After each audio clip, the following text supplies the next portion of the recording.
Buen día para todos, bendecidos. Damos gracias a Dios por todo lo vivido hasta aquí. Y pensaba, aún desde esta última parte, esta oración, que la mayoría de nosotros no deberíamos ni necesitar de este tipo de oraciones, de clamores, este tipo de empujes a estas horas y en estos momentos. ¿Por qué? Y digo la mayoría porque siempre habrán personas nuevas, siempre habrán personas que su recorrido en la vida cristiana está en sus etapas iniciales.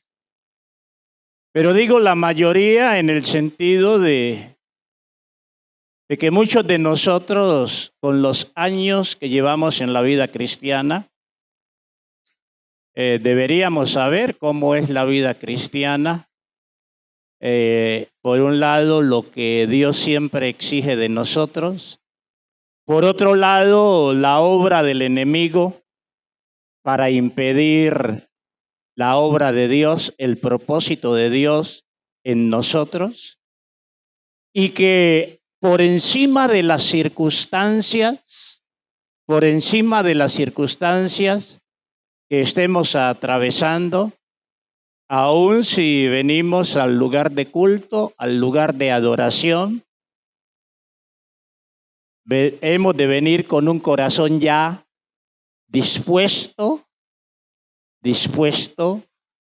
a, por un lado, para rendirle adoración a Dios y ligado a ello, oír su instrucción, su enseñanza, desde esta realidad congregacional, desde esta realidad grupal, familiar.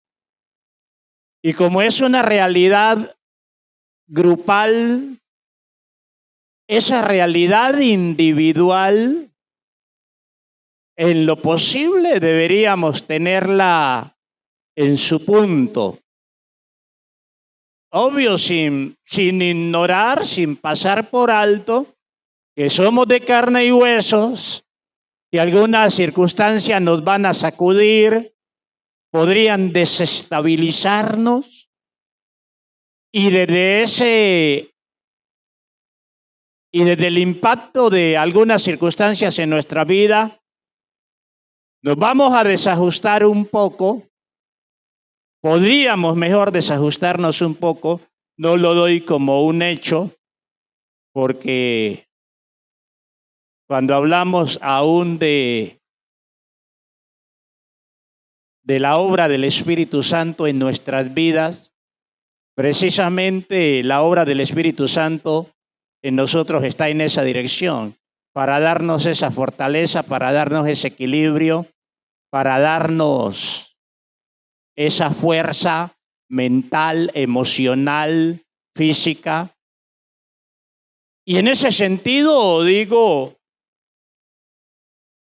la mayoría de nosotros no deberíamos ni que nos estén motivando para estar en las condiciones que Dios espera que estemos.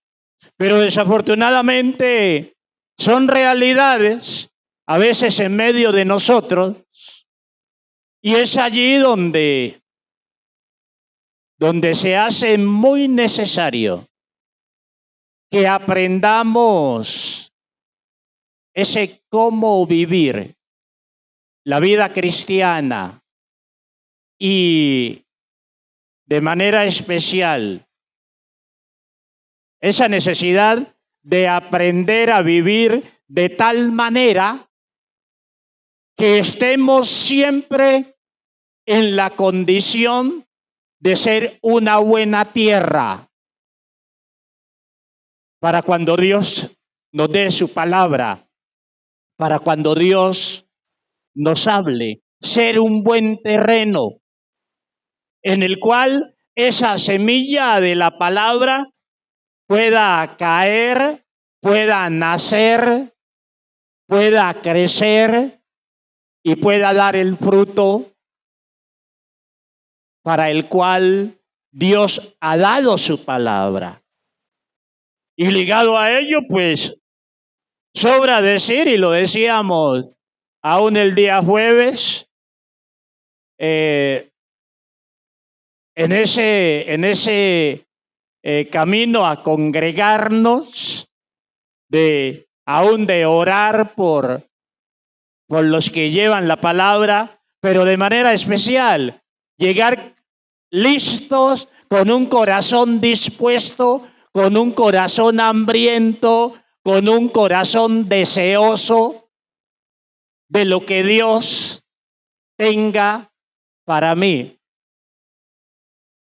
Cuando voy al lugar de adoración. Y hermanos, en esto tenemos que pellizcarnos, porque yo no sé si es que no creemos en la obra del enemigo, más allá de lo que podemos evidenciar en nuestras vidas, o podría ser que hayamos caído en unos estados y en unas condiciones que no somos en algún momento ni conscientes en cómo estamos. Entonces, es allí donde digo que no deberíamos ni estar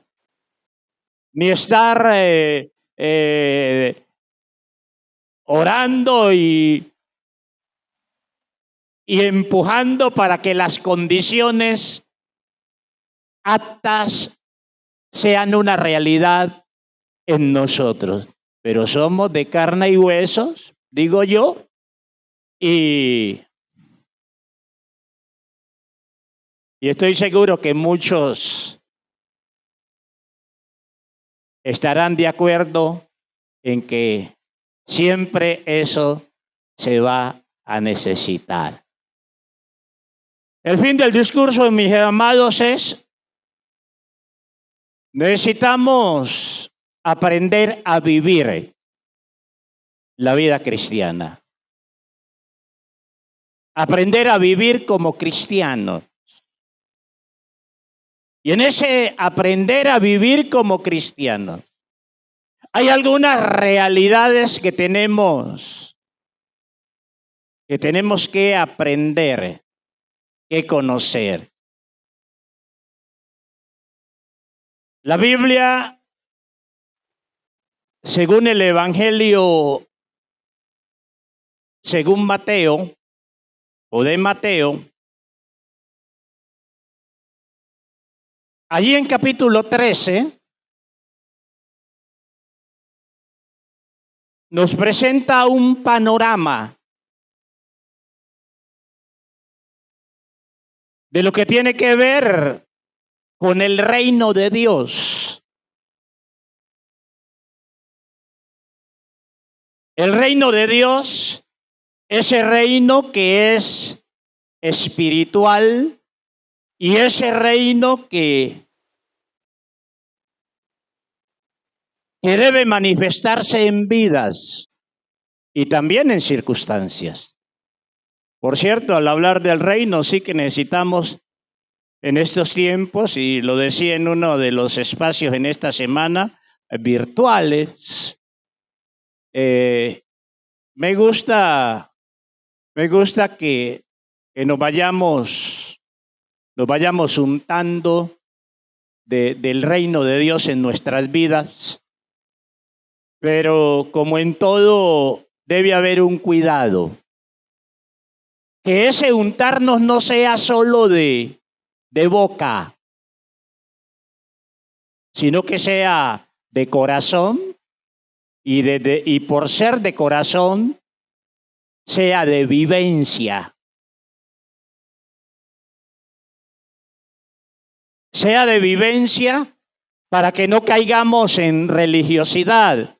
Y seguramente tenemos que decir muchas cosas en su momento de lo que es el reino de Dios. Para que cuando digamos, Señor, venga tu reino, sepamos qué es lo que estamos queriendo decir con ello. Y que aún en algún momento ni digamos, venga tu reino, sino que mencionemos esos valores, esos principios del reino de Dios que evidencian y manifiestan el reino de Dios y que los pidamos directamente para nuestras vidas. Que no seamos tan filosóficos, tan generales y que podamos de manera puntual pedir aquellos elementos y que vengan a nuestras vidas. Y voy a hacer una lectura larga. Quiero hacer solo la introducción a este tema. Y sobra decir que ahí queda la tarea. De poco nos aprovecha si solo escuchamos aquí el domingo y en la semana no profundizamos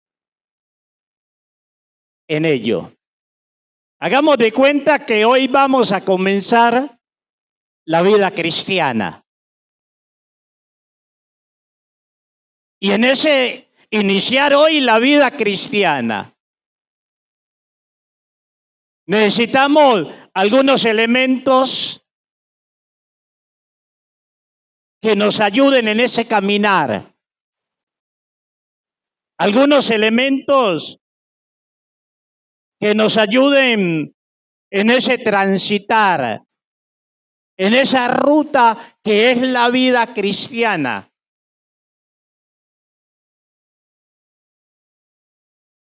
Y que nos garanticen o nos vayan garantizando un avance, un crecimiento y un acercarnos día a día al punto donde Dios quiere que lleguemos.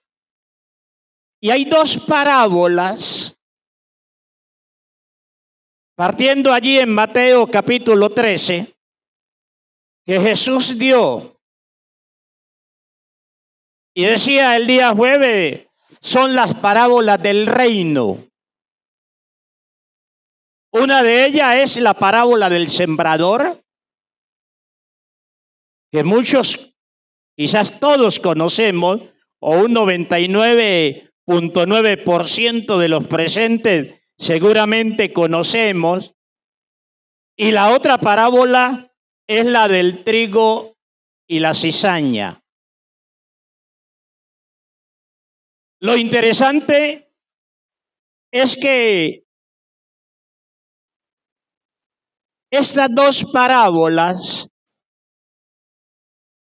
que dan inicio a una enseñanza puntual de Jesús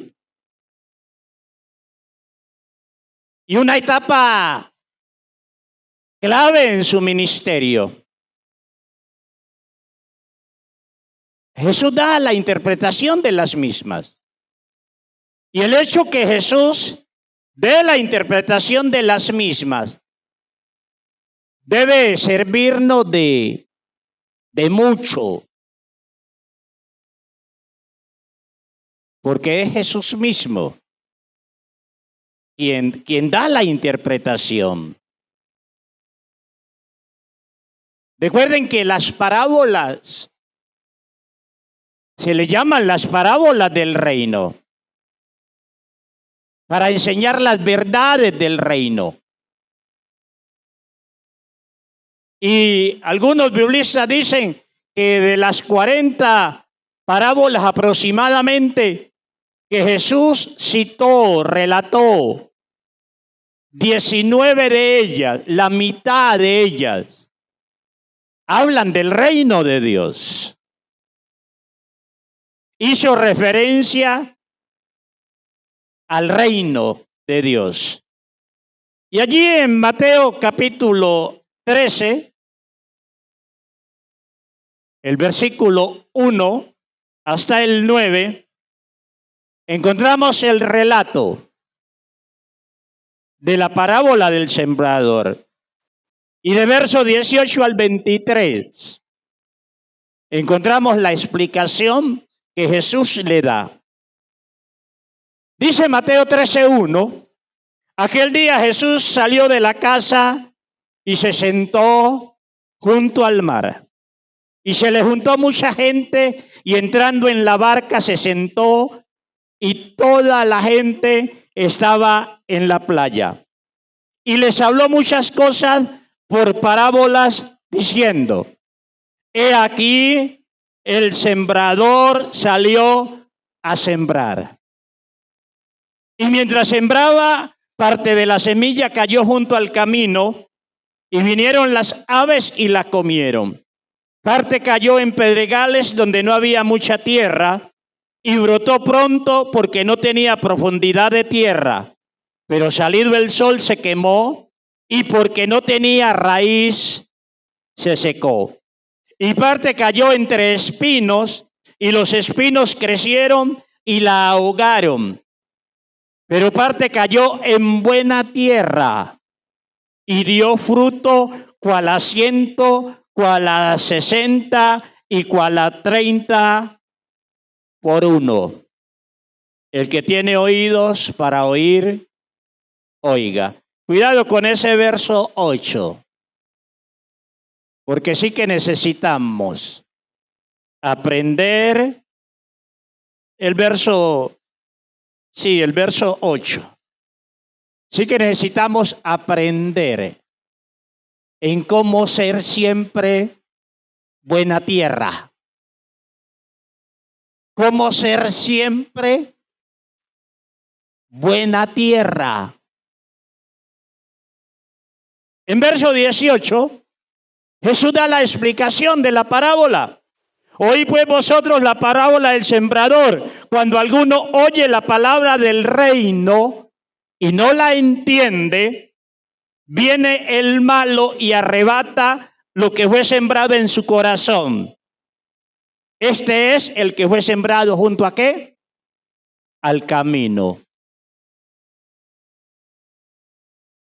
¿Alguna vez has oído y no has entendido y no te preocupaste por saber qué significaba lo que oíste en términos espirituales?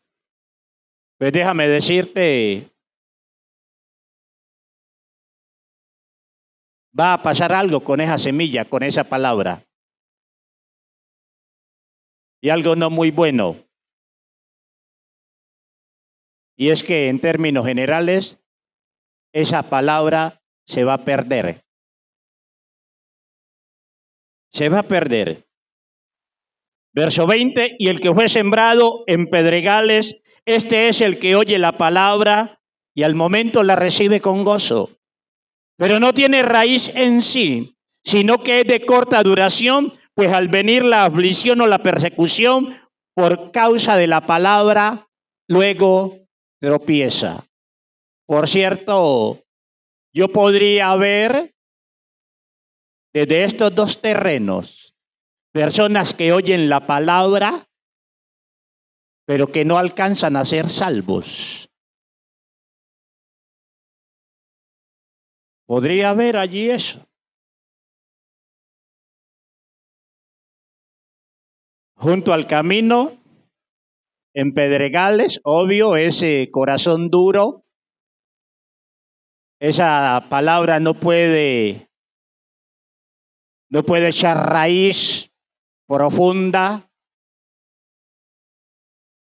Esa planta no puede echar raíz profunda, no se puede desarrollar y no va a llevar el fruto que debería llevar.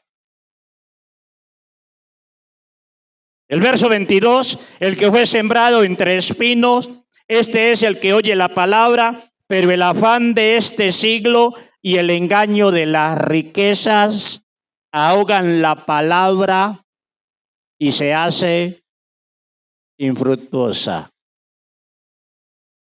Mas el que fue sembrado en buena tierra, este es el que oye y entiende la palabra y da fruto y produce a 100, a 60 y a 30 por uno. Y en última instancia, eso espera Dios cuando da una palabra, que haya fruto. La otra parábola es la del trigo y la cizaña, verso 24. Le refirió otra parábola diciendo: el reino de los cielos es semejante a un hombre que sembró buena semilla en su campo. Buena semilla. Pero mientras dormían los hombres, vino su enemigo y sembró cizaña entre el trigo y se fue. Y cuando salió la hierba y dio fruto, entonces apareció también la cizaña. Vinieron entonces los siervos del padre de familia y le dijeron: Señor, ¿no sembraste buena semilla en tu campo? ¿De dónde pues tienes cizaña? Él les dijo: un enemigo ha hecho esto. Y los siervos le dijeron: ¿quieres pues que vayamos y la arranquemos? Él les dijo: no, no sea que al arrancar la cizaña arranquéis también con ella el trigo. Dejad crecer juntamente lo uno y lo otro hasta la siega, y al tiempo de la siega yo diré a los segadores: recoged primero la cizaña y atadla en manojos para quemarla, pero recoged el trigo en mi granero. Y en verso 36, Jesús explica esta parábola. Entonces, despedida la gente, entró Jesús en la casa y acercándose a él sus discípulos le dijeron: explícanos la parábola de la cizaña del campo. Respondiendo él les dijo: el que siembra la buena semilla es el Hijo del Hombre. En ese momento, hoy, los predicadores, en el nivel que sea. Verso 38, el campo es el mundo. La buena semilla son los hijos del reino y la cizaña son los hijos del malo. ¿Ustedes sabían que hay una simiente de Satanás en la tierra? Y que esa simiente de Satanás en la tierra nos coloca tropiezos, barricadas, que son esa cizaña que el diablo coloca para sacarnos del camino y que la palabra que hemos oído y sabemos se ahogue y no la pongamos en práctica, o no dé el fruto que debe dar. Cuidado que desde Génesis está trazado esto. Cuando habla Dios del castigo al hombre por el pecado y a la serpiente, en todo ese relato aparece esto. Y va a hablar de esa simiente de Satanás.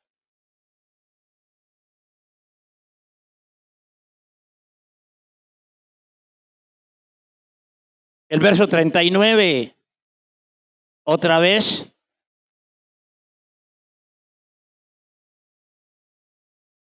Las cizañas son los hijos del malo, 38, 39. El enemigo que la sembró es el diablo. La siega es el fin del siglo. Y los segadores son los ángeles. De manera que como se arranca la cizaña y se quema en el fuego, así será en el fin de este siglo. Enviará el Hijo del Hombre a sus ángeles y recogerán de su reino a todos los que sirven de tropiezo. ¿Qué fue lo que se dijo allí? ¿A los que de qué? De tropiezo, esas cizañas, esas malas hierbas, y a los que hacen iniquidad, y los echarán en el horno de fuego. Allí será el lloro y el crujir de dientes. Entonces los justos resplandecerán como el sol en el reino de su Padre. El que tiene oídos para oír, oiga. Pero decir una o dos cositas en dirección a estas dos parábolas. La del sembrador tiene mucho que ver con la vida mientras estemos aquí en la tierra, y la historia de la humanidad se desarrolle, y la del trigo y la cizaña, ese aspecto final tiene que ver cuando Cristo venga. Y eso nos da una enseñanza, o una de las tantas enseñanzas a tener presente. Y es que el reino de Dios tiene una dimensión presente, pero también tiene una dimensión futura. Desde esa dimensión presente podemos decir que a los hijos del reino les toca moverse en una sociedad donde la simiente de Satanás va a estar activa y se va a convertir en obstáculo, en tropiezo para muchos. O diciéndolo en un término más suave y más general, una simiente de Satanás que va a intentar por todos los medios por impedir que los hijos de Dios, los hijos del reino, cumplan el propósito para el cual Dios los ha colocado. Pero vendrá ese día donde el Señor hará distinción definitiva de estas dos realidades. Y digo esto porque en ese aprender a vivir la vida cristiana y permanecer siempre como buena tierra, llevando fruto, tenemos que entender estas realidades. Si no las entendemos, y no solo las entendemos, sino que también las aceptamos,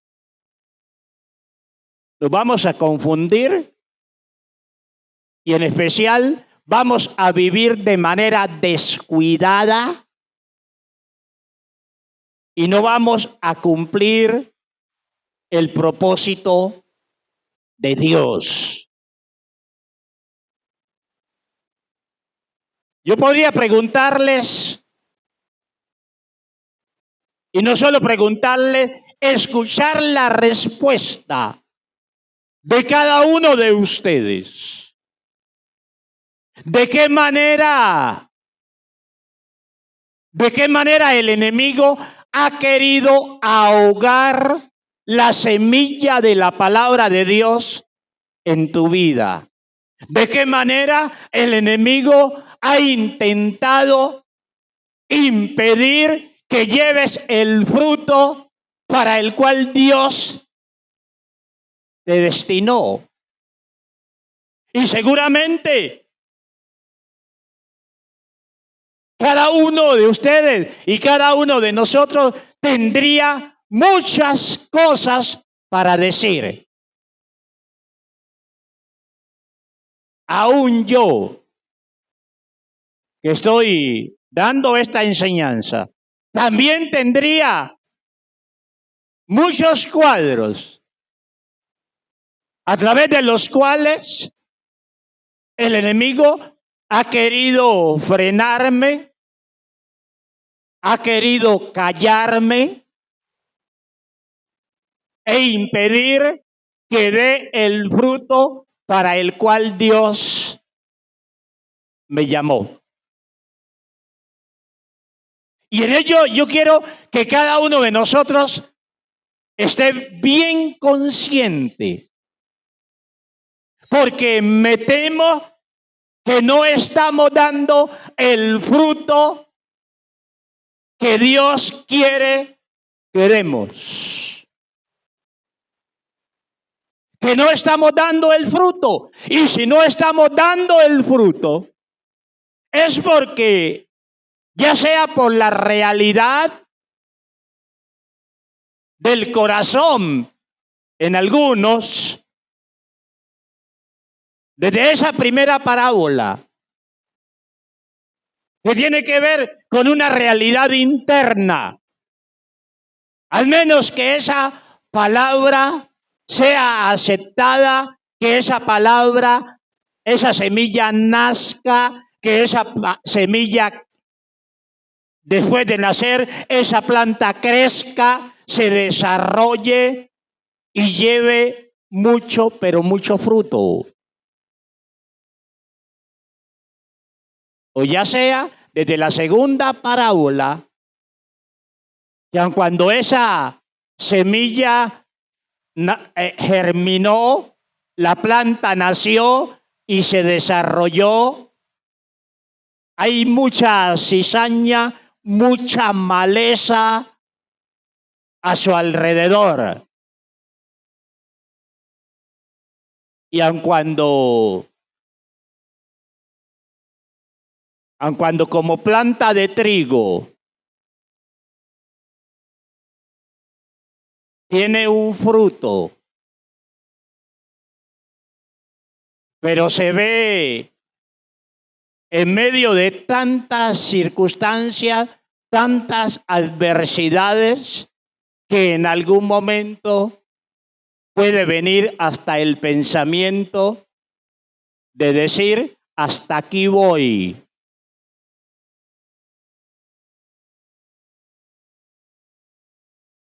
No estuve en el sepelio del cuñado de Wilber, pero cuando oí esto me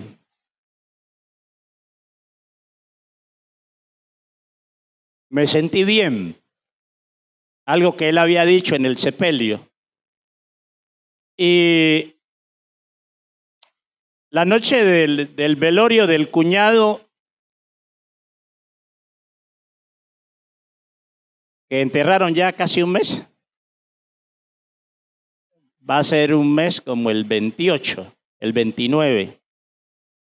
Mientras él me fue a dejar a la casa, iba creo que con un familiar de un sobrino de la esposa, y hablando de todo lo que estas cosas desencadenan, porque generan enojo, algo de rabia, de frustración, y puede venir fácilmente el sentimiento de venganza. Y yo no sé si algo que yo le dije fue el puntal para decir lo que dijo me dicen que dijo en el sepelio. Y yo le dije a él, estas cadenitas son las que hay que cortar. Esas cadenitas de la venganza. Porque desde esas cadenitas de la venganza, y que terminan no siendo cadenitas, sino grandes y gruesas cadenas, se ensartan familias enteras y a veces hasta por generaciones. Me hicieron esto, entonces yo hago esto y respondemos con esto y con lo otro. Y si los de acá nos tiran 2, nosotros les tiramos 5. Y si nos tiran 5, acá les devolvemos 10 y 20 y la cosa se va agrandando y vamos enredando hasta los hijos. Los hijos que hasta no han nacido, los vamos enredando y los vamos reclutando a una guerra que ellos no se buscaron. Y sabe, cuando me dijeron eso, no sé en qué contexto estaba hablando, no sé si era con María L. y me dijo algo que tú habías dicho. Dije, interesante eso. Porque son esas cizañas las que nos sacan del camino. Ustedes se imaginan Jesús y muchos van a decir, no, es que era Jesús. Si Jesús, con cada piedra que le colocaron en el camino, Jesús hubiese reaccionado como los hombres querían que reaccionase, ¿dónde habría quedado la obra de Cristo? Pero como Jesús casi siempre lo miramos, no, es que Él era el Hijo de Dios, que Él esto y lo otro. Pues déjame decirte, nosotros también que decimos ser llamados por Dios, tenemos una tarea que cumplir.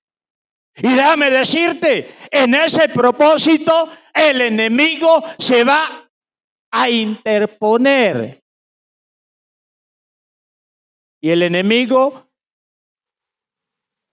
y nosotros lo sabemos, hace todo lo posible por anularnos. ¿Y de qué manera nos anula? Cuando nosotros jugamos a lo que el diablo quiere. Me hicieron una, yo respondí con 2. Y con 3. Y con esa no me quedo, yo me las cobro y ahora van a saber quién soy yo. Y si no decimos eso, a veces el sentimiento de odio, de resentimiento, de rencor, y el odio nos consume y a veces hasta nos enferma, y a veces el médico nos dice, usted está enfermo por esta emoción negativa, usted tiene que perdonar, usted tiene que hacer lo otro, y muchos llamados cristianos se atreven a decir, pues aunque me muera, no perdono. Y te mueres. Y además de morirte, tienes que comparecer ante Dios y rendirle cuentas, porque la semilla que colocó en ti con el propósito de que llevase un fruto específico y que ese fruto fuese al 100%, no se dejó ver. ¿Se están dando cuenta por qué necesitamos aprender a vivir como cristianos?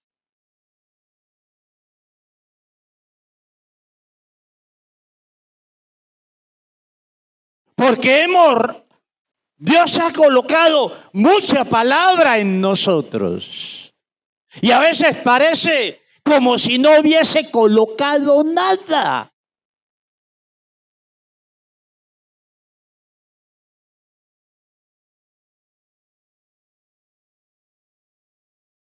Saber que el enemigo se interpone primeramente para que la semilla no nazca. Y en ese propósito, Él hace algunas cosas. Cuando estábamos sin Cristo, ¿cómo estaba nuestro corazón?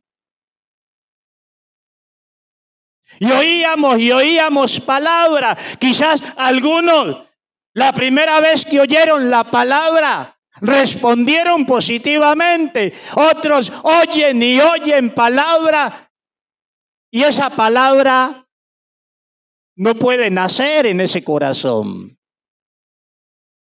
porque está duro. ¿Qué terrenos se nos presentan en la parábola del sembrador? Espinos, pedregales, junto al camino. Estado del corazón, estado del ser en una persona. Y esas condiciones en algún momento van a impedir que la semilla nazca. Que nazca aquello para el cual Dios dio la palabra.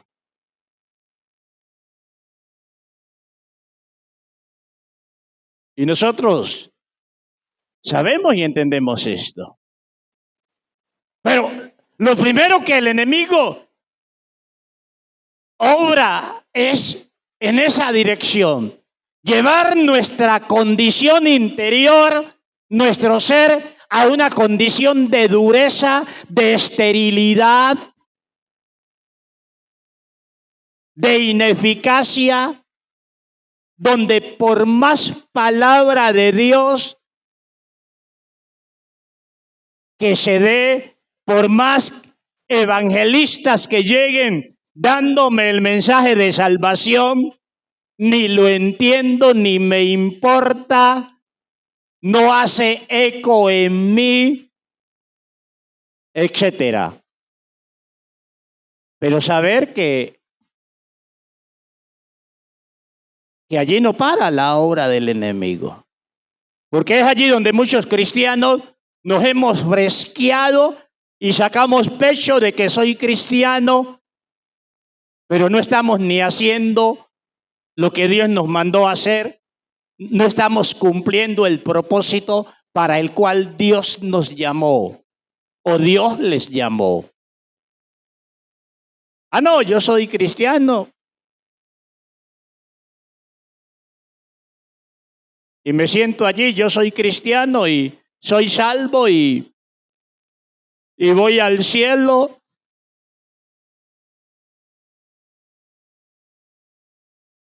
Por eso me gusta otra vez, y que no es la primera vez que lo tocamos aquí, pero al menos de manera práctica, quizás es la primera vez que nos estamos metiendo de frente con esto del reino de Dios en nuestras vidas. Que por cierto, en Cristo,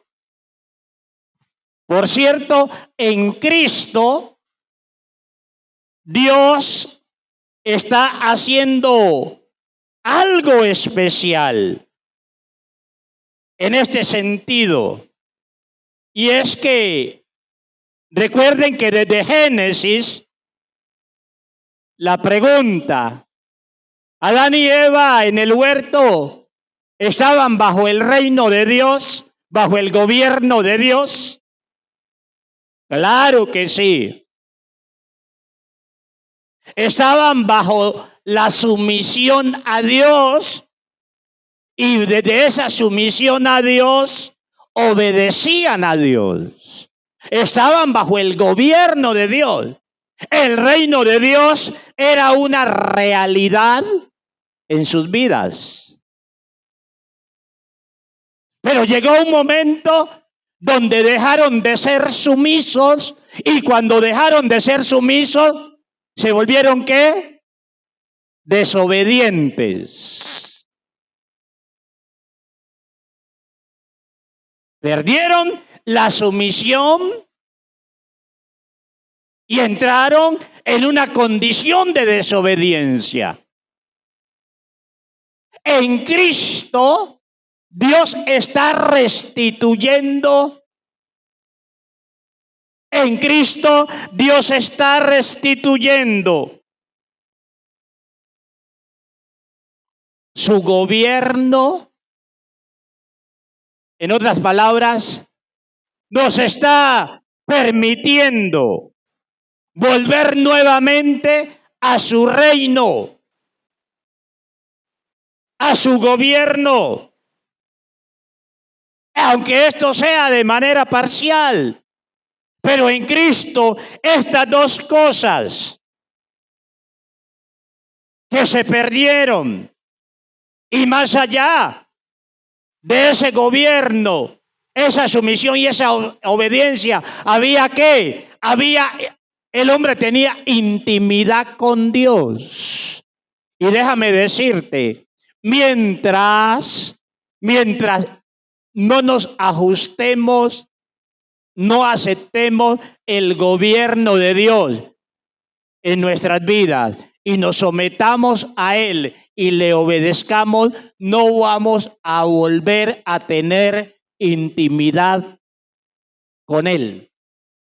Adán y Eva tenían intimidad con Dios, hablaban cara a cara con Dios, pero cuando desobedecieron, cuando no quisieron estar más sumisos a Dios y desobedecieron, la intimidad con Dios se acabó.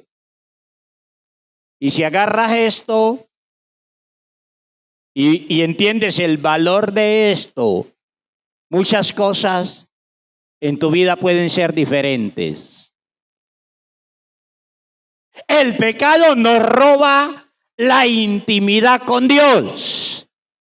Y solo el volver a someternos a Dios y a obedecerle, porque por cierto, la obediencia es fruto de la intimidad con Dios. Sí, la obediencia nos lleva a la intimidad, pero eso se revierte. Llega un momento donde, por no dañar la intimidad con Dios, obedecemos. Solo por no dañar nuestra intimidad con Él, nuestra relación con Él.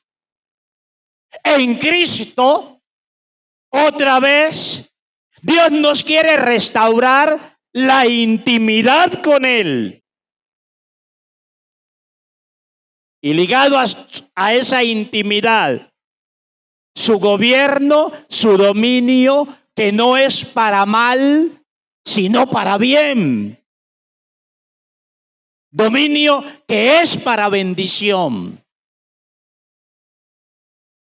Hermanos,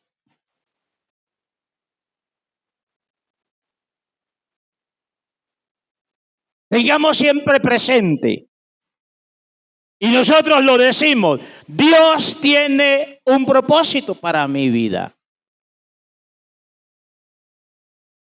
Algunos creen que ese propósito se va a hacer real solo haciendo declaraciones, buenas declaraciones. El Señor cumplirá su propósito en mí. Su palabra no vuelve vacía. No quiero que se enreden la cabeza y en especial se me salgan de lo que quiero o en lo que están concentrados.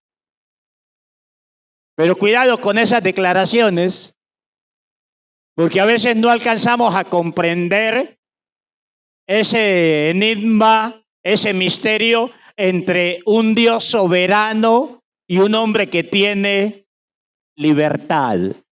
Pero estoy en que a veces creemos que solo con declaraciones vamos a ganar esto.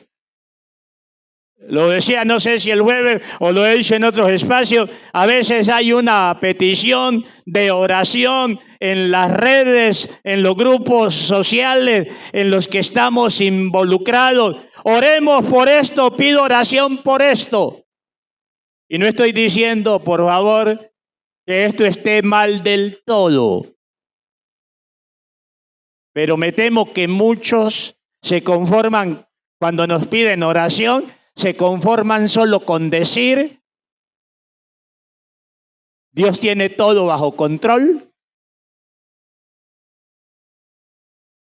La sangre de Cristo tiene poder, Dios es todopoderoso y ya se hizo. Y no oramos. Hermanos, con meras declaraciones no vamos a llegar. Con solo creer y declarar no vamos a llegar. Hay que hacer, hay que encarnar, hay que vivir. Y no estoy diciendo que la declaración de por sí esté mal, porque estás declarando una verdad. Pero lo que se te está pidiendo es que ores. Es que ores. En Isaías 5, y termino con esto, hay una parábola y me fascina porque es lo mismo que el sembrador, es lo mismo que el trigo y la cizaña, acá aplicados a nivel individual, ya al cristiano, en el Antiguo Testamento, aplicado a Israel. La viña de Jehová, en Isaías 5. No lo voy a leer, pero yo he predicado de allí. Y ahí hay 3 principios claves. Y termino con esto. En esta introducción, a aprender a vivir siempre como buena tierra. Porque otra vez el diablo hace todo lo posible para que no seamos buena tierra. Y nosotros sabemos eso, que no siempre hemos sido, y aún quizá en este instante podríamos estar como buena tierra, porque mucha semilla hemos recibido y no estamos poniendo en práctica, no estamos viviendo a la luz de esa semilla recibida, y no solo esa semilla, a la luz de ese propósito que sabemos de Dios para nuestras vidas, a la luz de ese llamado que tenemos. Y allá en Isaías 5 hay 3 principios, 3 verdades. Una, que Dios invierte en el pueblo. Dice, mi amado tenía una viña en una ladera fértil. La había limpiado, la había despedregado y en especial había sembrado en ella vides escogidas. Y dice, ¿qué más podía hacer mi amado por mi viña? Había hecho todo lo posible. Dios, déjame decirte, Dios ha invertido en ti, Dios ha invertido en mí y ha invertido mucho en nosotros. La inversión de Dios, somos objeto de la inversión de Dios. Lo segundo es que cuando Dios invierte en nosotros, y eso no debe ser la gran revelación, porque eso hasta desde lo humano lo sabemos. Cuando invertimos en algo, nos ilusionamos. ¿Con qué? Con las ganancias de lo invertido. Dios invierte en nosotros y Dios se ilusiona. Podríamos decir, Dios se ilusiona con nosotros. Desde lo invertido al fruto o la ganancia que Él quiere ver en nosotros. Esperaba, va a decir Isaías, Dios a través del profeta, esperaba que diese uvas. Y dio uvas silvestre. Esperaba que diese uvas dulces.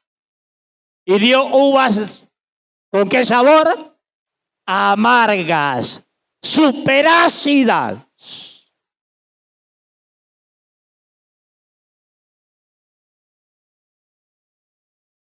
¿Qué ha estado esperando Dios de ti? De mí. Lo que está viendo Dios hasta hoy, hasta aquí, es acorde a lo esperado por Él.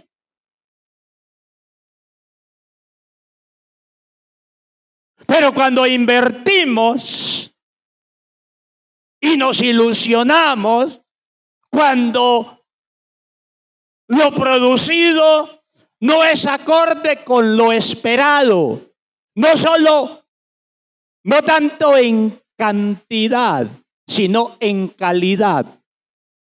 Porque allí en Isaías lo que está en juego no es la cantidad, la calidad. Podrían ser cantidad de canastos de uvas silvestres, o no era lo que Dios esperaba. Y saben, ese Dios de amor del que cantamos y que esto y lo otro, a veces nos olvidamos que también es fuego consumidor. Y lo que dice Isaías 5 es que no tengo otro término en este momento, sé que es pesado. Y seguramente para Dios ese calificativo podría no ser, pero al menos lo entendemos humanamente. Cuando invertimos y nos ilusionamos en una buena ganancia, en una buena cosecha, y no vemos esa cosecha, nos decepcionamos, nos frustramos, nos entristecemos. Dejemos ese último. Dios se entristece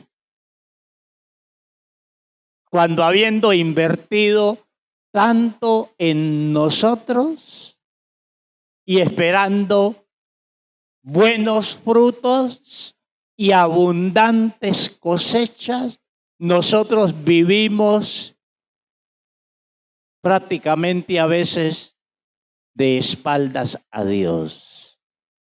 Dios se entristece. Pero no solo Dios se entristece. Desde Isaías, Dios toma decisiones. ¿Qué más haré con mi viña? ¿O qué haré con esta viña? Quitaré su vallado. Y eso le sucedió a Israel. ¿El vallado para qué servía en la viña?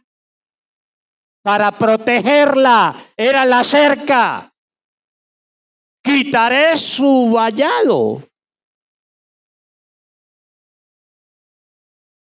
Y ya está expuesta a que cualquier animal salvaje la penetre, la pisotee. Y eso no hace la desobediencia en nosotros. No le abrimos las puertas al enemigo. Y no portillos, sino avenidas. Porque como alguien dijo, ábrele un portillito a Satanás y los demonios entrarán como por una gran avenida. A veces decimos, no, eso es pequeñito. Y no nos damos cuenta que en todo aquello que hacemos que no honra a Dios y que es pecado, estamos abriendo una puerta amplia, un portón en nuestro ser, por donde el diablo se mete. Porque al diablo tú le das una orillita y él abre todo. Hermanos, desde aquí tenemos que comenzar a edificar nuestras vidas. Y desde aquí tenemos que comenzar a hacer ajustes en nuestra vida. para cumplir el propósito de Dios. Y yo le pido a Dios que aún desde esta realidad y en ese propósito de ser los hombres y las mujeres que Dios quiere que seamos, podamos comprometernos con esto. Hermano, Dios ha invertido mucho en nosotros. Y aún decimos a los hermanos veteranos y algunos que ya no pueden andar, aún moverse a la iglesia, y a veces se preocupan porque no pueden ir. Yo les digo, ya usted trabajó, ya ustedes trabajaron en esa dirección, pero saber que aún su trabajo no termina allí, porque aún desde sus casas, aún desde ¿qué diría yo? La silla, la banca donde permanecen. ¿Por qué no? Aún algunos, aún desde la silla de rueda donde pudieran estar, allí pueden seguir clamando, intercediendo, orando. Y pueden seguir siendo útiles. Les dejo esas dos parábolas, esas tres parábolas. Por favor, no se queden con lo que yo he dicho aquí, solo con lo que yo he dicho aquí. En la semana, vuelvan a leer esos pasajes. Y léelos no como para otros, léelos para ti. Leámoslo para nosotros. Son las parábolas del reino, las de Mateo. Y aún la del Antiguo Testamento también es la parábola del reino. Porque aun cuando no estuviese esa revelación a la par de la del Nuevo Testamento, Dios en el Antiguo Testamento, Dios es Señor y Dios es el Rey, Dios es el soberano. Y aun cuando no estuviese en ese momento, en ese contexto de esa revelación, hoy desde la revelación que tenemos, sabemos que Dios es,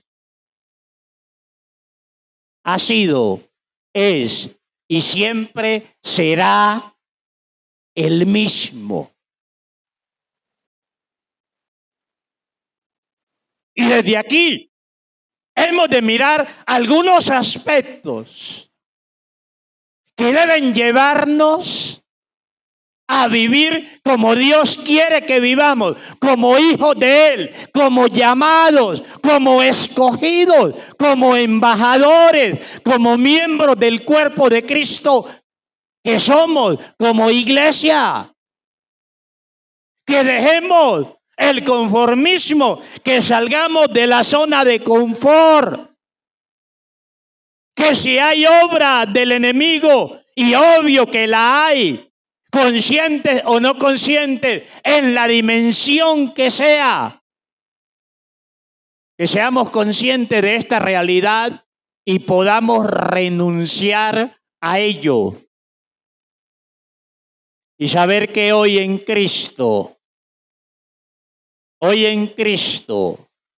tenemos recursos de poder para resistir la obra del diablo. Que hoy en Cristo tenemos recursos de poder para levantarnos por encima de cualquier circunstancia. Mi paz os dejo, mi paz os doy. Mas el fruto del Espíritu es paz. No se turbe vuestro corazón, ni tenga miedo. Vendremos y haremos morada y habitaremos en ustedes.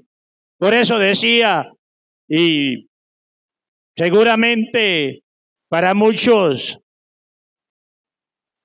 fue algo casi herético. Por eso decía el domingo de resurrección. podría ser que el mayor beneficio de la cruz, mientras estemos en esta tierra,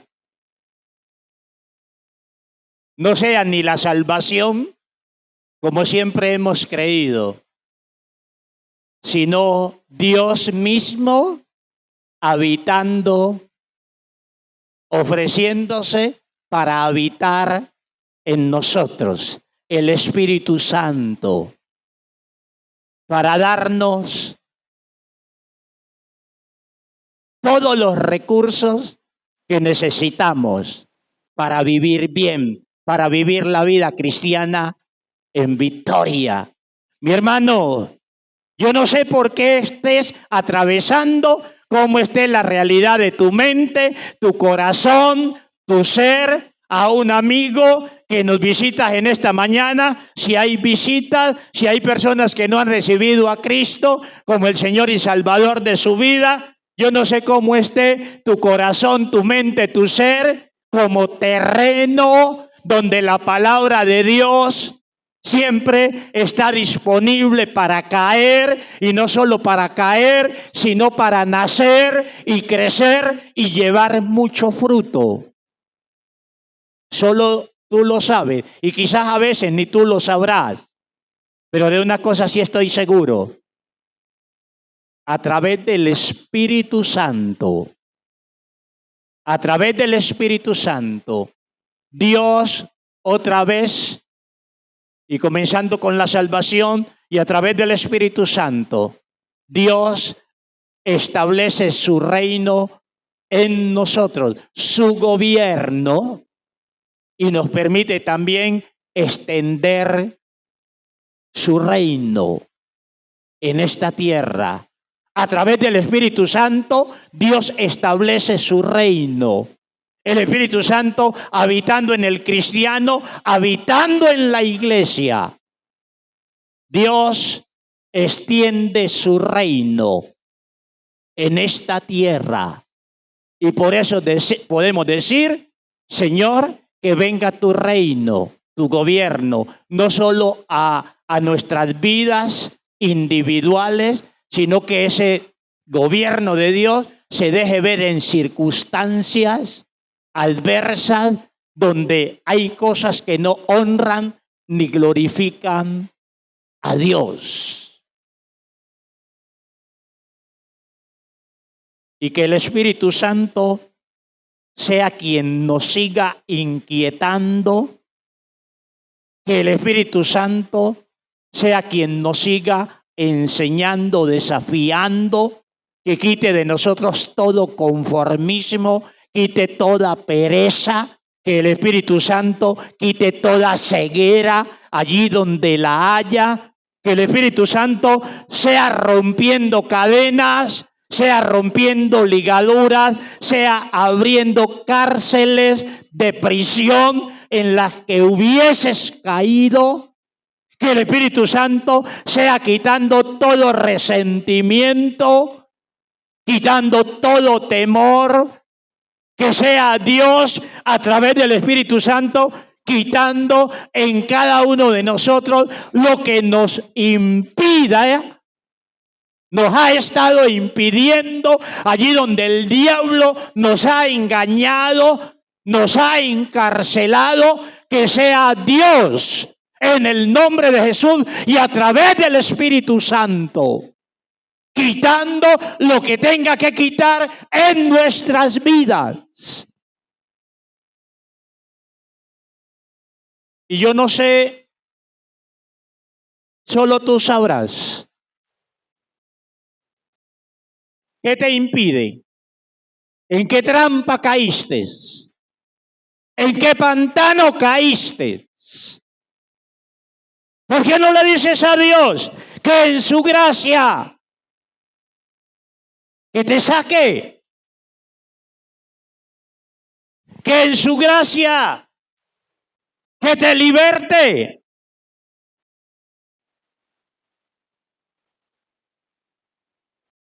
Y Dios lo quiere hacer. Él lo dice a través de toda la palabra. Dios es el más interesado en que caminemos en su palabra, en sus estatutos.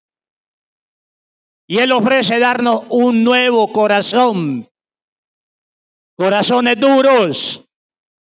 Él quiere dar corazones sensibles, corazones de carne, para que seamos compasivos, para que seamos amorosos, para que lo representemos bien.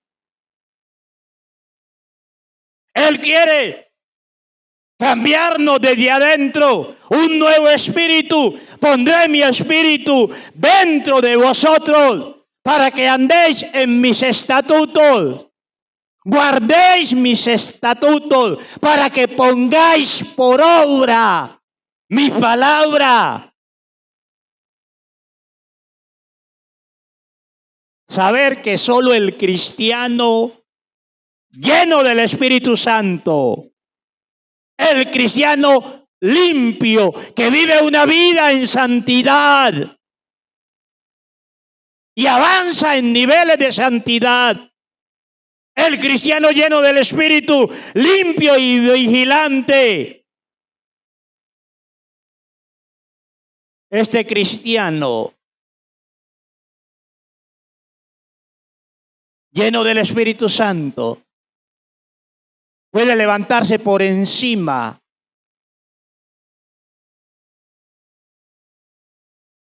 de grandes contratiempos, salir airoso en medio de tormentas, y no va a permitir que nada le frene en ese propósito de agradar a Dios.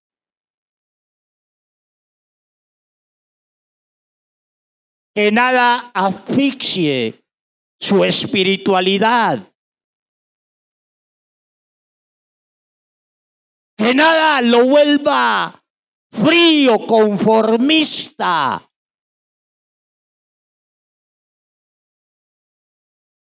Y lo sigo repitiendo. Lee el libro de los Hechos y ve a estos hombres, a esta primera iglesia llena del Espíritu Santo. Nada los frenaba. Nada los frenaba. A una amenaza de muerte, nada los frenaba. Y nunca le decían a Dios: Señor, quita las amenazas, llévatelos, córtalos. No, solo decían: Señor, dame de nuevo, dame más de nuevo, lléname más para seguir anunciando tu palabra. El cristiano lleno, el poder del reino es el Espíritu Santo. El poder del reino, o el poder en el reino de Dios, el poder del rey. Hoy, ese rey que no está en medio de nosotros, pero que un día vendrá por su pueblo. El poder del reino es el Espíritu Santo. Y Él es el que nos levanta, y Él es el que nos empodera, Él es el que nos envalentona. No son nuestras fuerzas, no es nuestra sabiduría. Él es quien ilumina, Él es quien revela.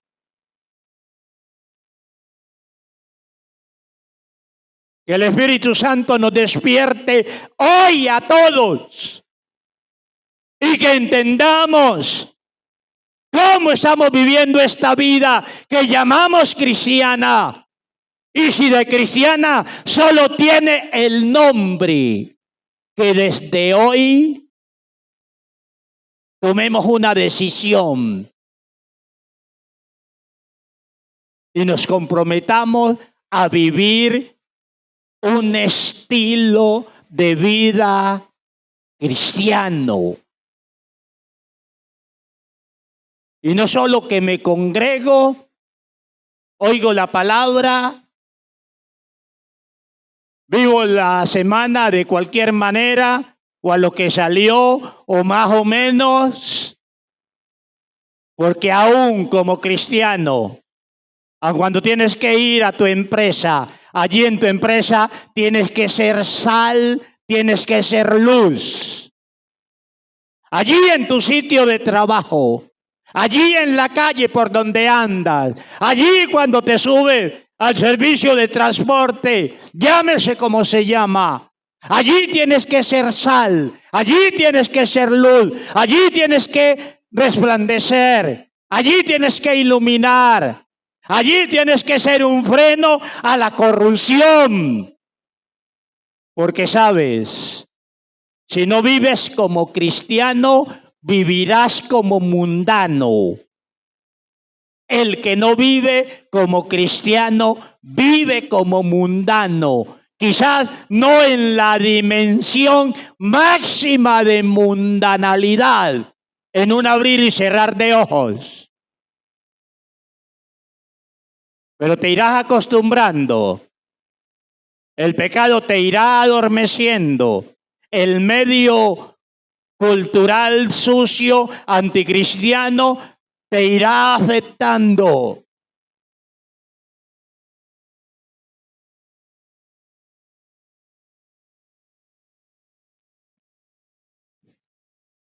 Una última cosa. Si sabes a qué Dios te ha llamado y no estás caminando en esa dirección, comprométete con Dios a caminar en la dirección que Él te colocó.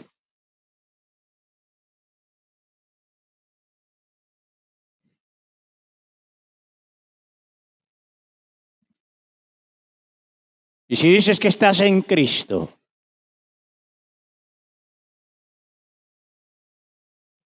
y el gobierno de Cristo no es una realidad en tu vida, todavía hay tinieblas.